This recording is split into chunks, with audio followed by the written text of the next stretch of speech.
1930. Staline règne. Mais il arrive tout juste à contrôler le pays. Il se sent entouré d'ennemis qu'il traque avec sa police politique. Rien ne doit freiner l'utopie.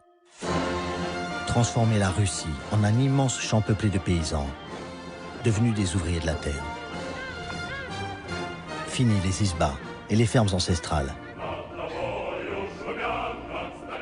Ils vivront en communauté, dans les kolkhozes. Ils produiront les millions de tonnes de blé vendus par l'État pour acheter les machines qui fabriqueront les tracteurs, les chars, les avions. Ainsi, l'Union soviétique rattrapera en 5 ans un retard de 100 ans, dit Staline. C'est son premier plan quinquennal. Mais Staline se heurte immédiatement aux paysans. Ils refusent de perdre leurs terres. Ils refusent la collectivisation.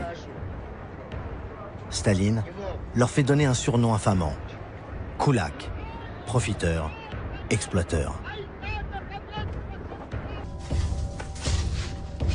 La résistance des paysans est telle que le pouvoir mobilise 27 000 dékoulakisateurs, des militants communistes venus des villes et une horde misérable de journaliers payés en part de butin.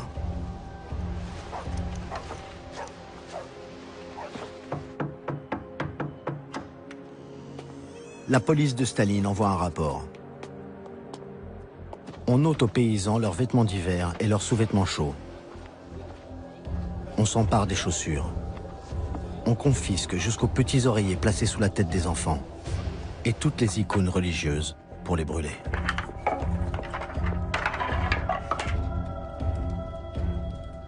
Staline veut entraîner toute la population dans la croisade contre les paysans en encourageant la délation.